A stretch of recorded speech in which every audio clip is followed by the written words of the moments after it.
ト57。今回は前回作った本丸御殿の床の上に本丸御殿を築き上げていきたいと思います。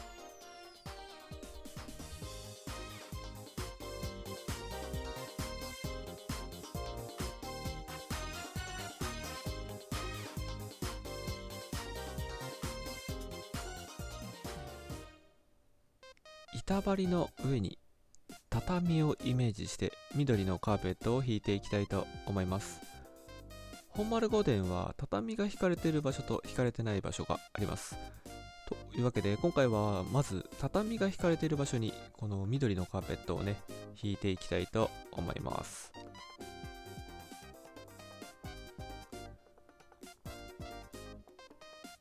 緑のね濃い色だけだとちょっと畳に見えなそうだなということで、内側には黄緑のカーペットを敷いていきます。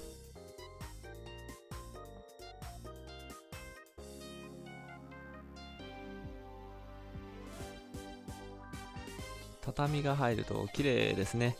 というわけでこのまま北の建物もすべて畳を敷いていきたいと思います。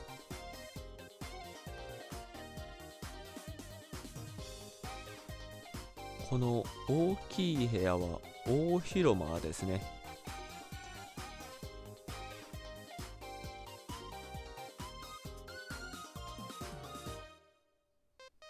大広間から入って北側に向かうと、ここには槍の間と呼ばれる部屋があります。槍が飾られていることが多かったようですね。槍の間の隣には奉行の部屋だったり、おかち部屋と呼ばれる護衛の下級武士のための部屋がありましたね。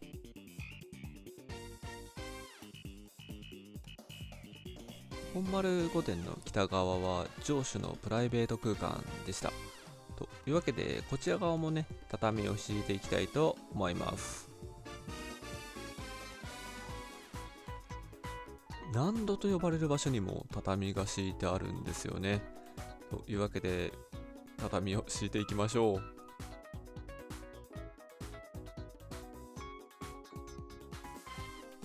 御神所のさらに奥、この部分には御上段と呼ばれる一番格式の高い部屋がありました。お湯殿ですね。お風呂につながるこの通路も畳が敷かれていたそうですね。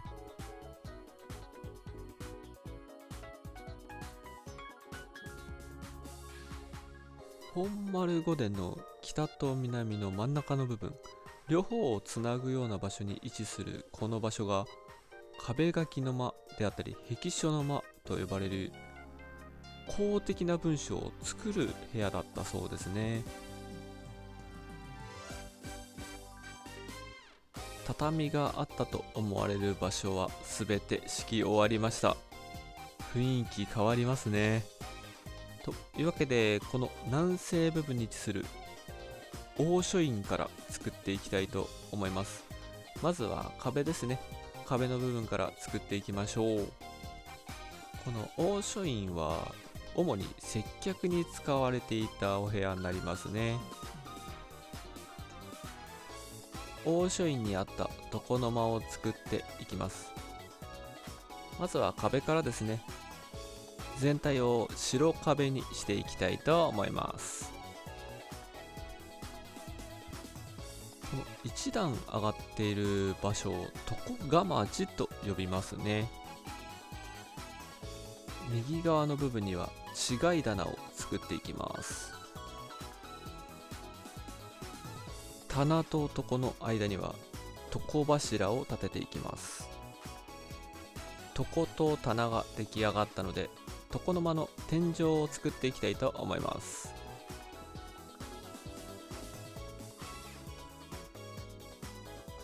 これで床の間の完成ですね。最後に掛け軸を飾っておきましょう。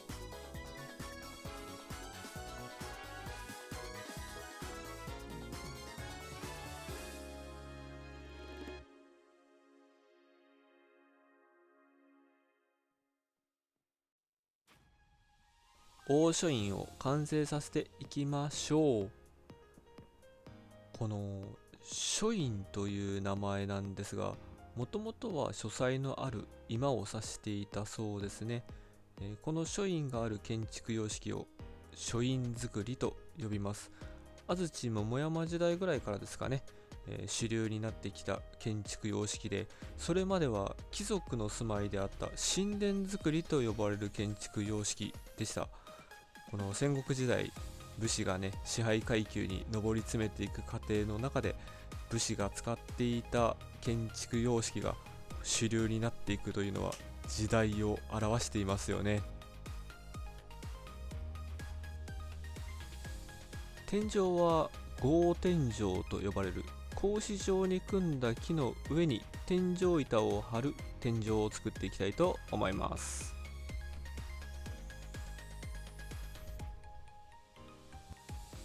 天井を張っていきましょう。この合天井と呼ばれる天井は高級な屋敷とかにしかなかったそうですね。大書院と廊下の間には障子をイメージして白樺の扉をつけていきたいと思います。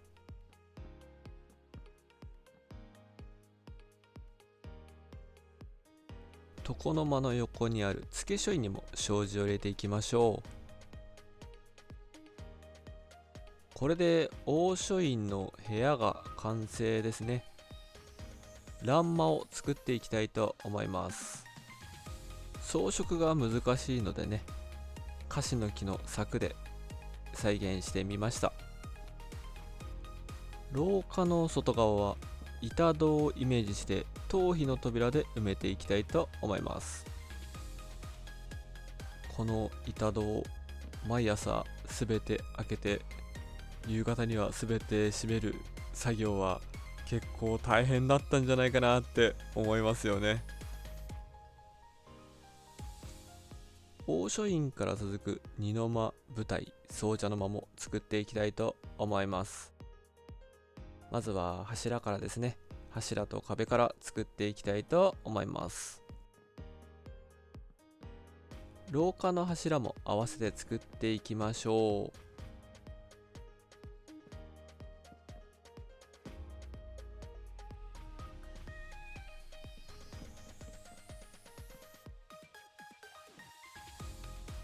この大書院が入っている建物は5つの部屋で構成されています。大書院をはじめとして二の間、舞台、総茶の間、あとくつろぎの間ですね。この5つの部屋を完成させて書院の建物を作っていきたいと思います。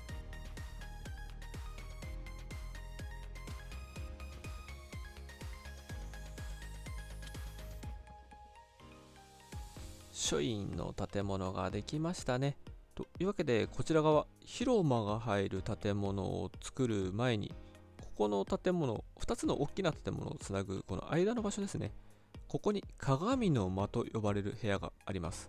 というわけで、鏡の間を作っていきたいと思います。ここは舞台に上がる演者さんとかがお化粧直しとかをした場所ですね。外側に縁側も廊下もないので、ここの場所はすべて白漆喰で埋めていきたいと思います。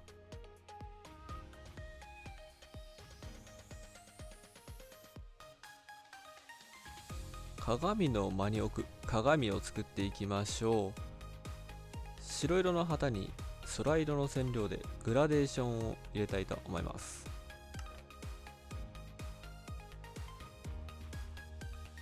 このグラデーションが入った旗にさらに白の染料でグラデーションを入れていきます。茶色の染料を使って枠を作ります。上下にね2つ分けておきましょう。鏡を置いていきたいと思います。江戸時代の鏡なので姿見というよりも手鏡のねサイズが置いてあるような置き鏡を作っていきます。ジャングルのトラップに鏡を置いていきましょう。下半分を隠すために机を作っていきます。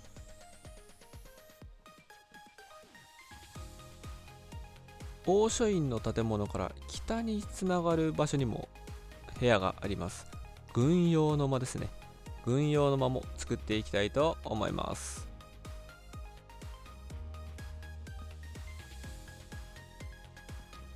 軍用の間の外側は廊下があるので、廊下も一緒に作っていきましょう。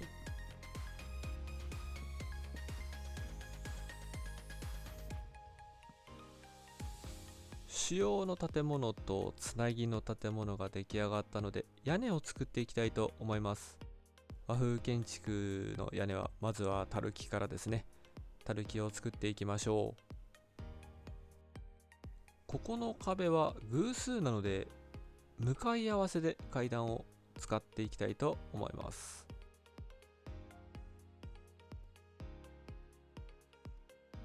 こんな感じですね。松本城本丸御殿の屋根は台所が入る建物を除いて板葺きだったそうです。というわけで頭皮の木材を使って再現していきたいと思います。主要な建物とそれをつなぐ建物で屋根の高さが違うんでね、そこもうまく再現して作っていきたいと思います。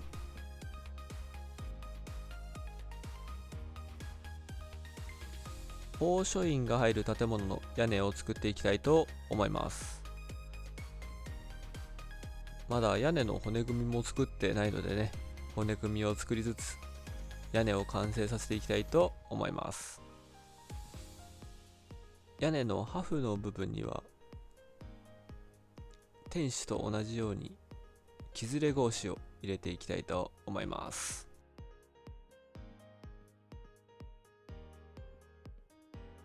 広間が入る建物も作っていきましょう。まずは骨組みですね。壁から立ち上げていきたいと思います。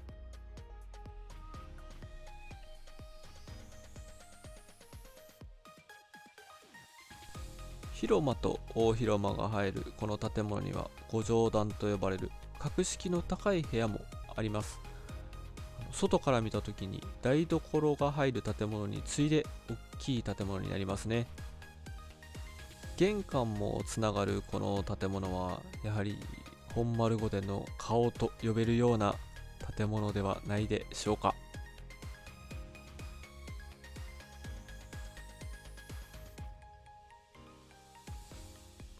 五条段の間には床の間があります。というわけで掛け軸を飾っていきましょう。普通の掛け軸とはちょっと違ってね、色を変えています。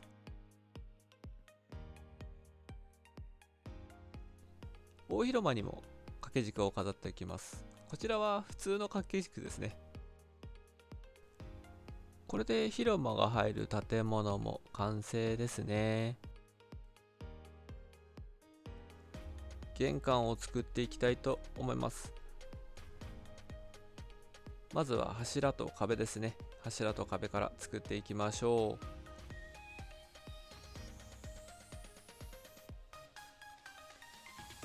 和風建築は屋根が難しかったりするんでね、まずは壁や床や天井を先に作ってから作っていくと作りやすいかなと思います。屋根を作っていきましょう。屋根といえばまずはたるきからですね。たるきを作っていきます。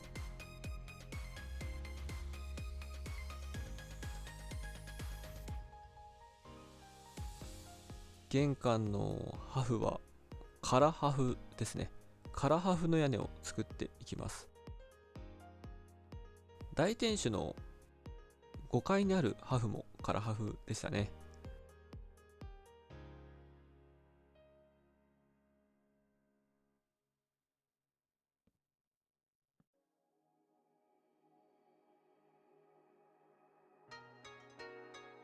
松本城の本丸御殿は南側が公的なエリア、北側が私的なエリアに分かれています。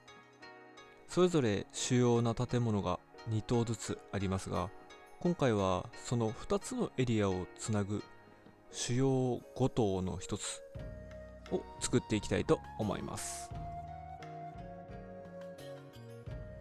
今まで作ってきた南側の建物は五条壇であったり大書院であったり対面を目的する建物でした。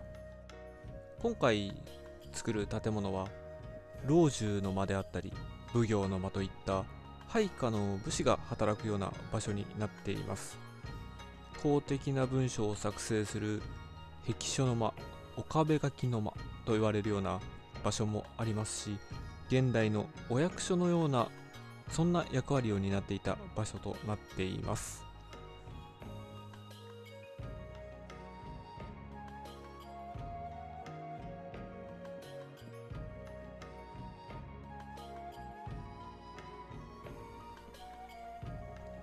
またこの建物には北のエリアと南のエリアを分ける建物ということで、城の口、城口と呼ばれる奥座敷と表座敷を隔てる鍵付きの扉がある部屋があります。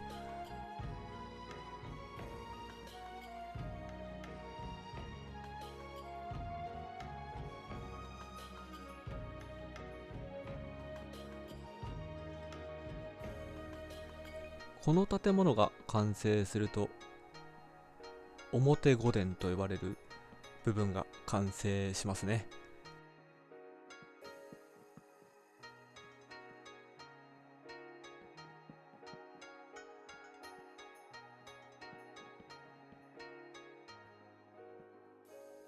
ちょっとした小物も置いていきたいと思います。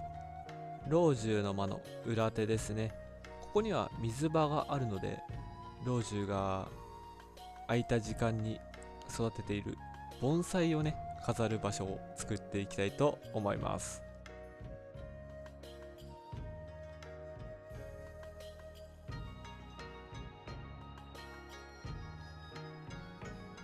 盆栽を飾っていきましょう。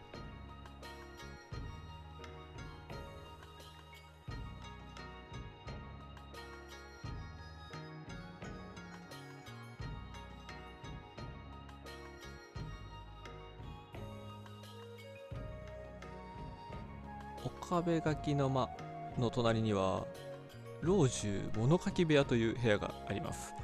ご老中がここで何か書面を作っていたのかもしれませんね。というわけでここの部屋の内装を作っていきたいと思います。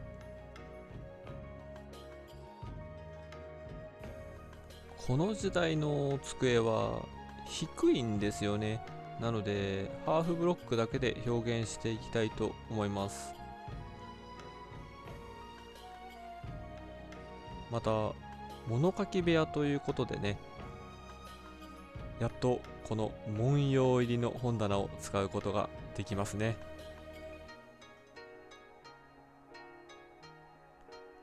隣には何かしまうことができるように樽を置いておきましょう。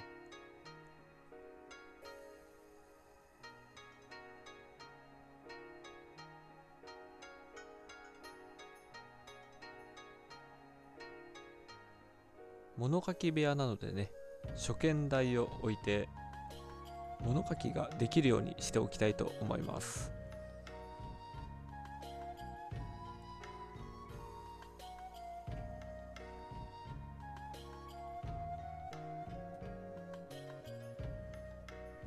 棚が少し明るいので頭皮のトラップドアを上からかぶせていきたいと思います。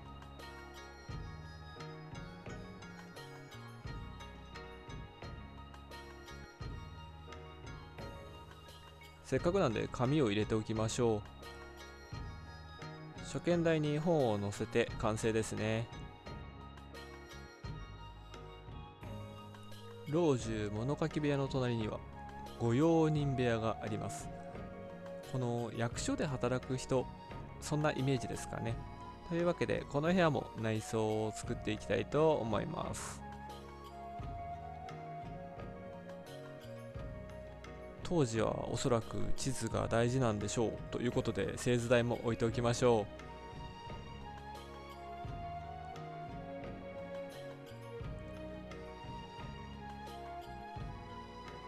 こは複数の人で使っていただろうという想像のもと、大きい机と座布団を置いていきたいと思います。難度部屋も作っていきたいと思います。上中下のうち下難度と呼ばれる難度ですね。衣類が並べてあったような、そんな形にしていきたいと思います。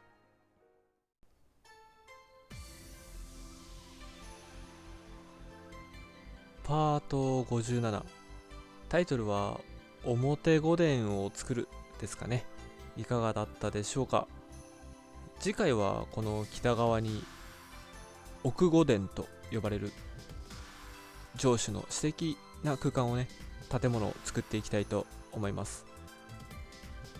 というわけで今回はこの南側エリアの建物を作ってきました。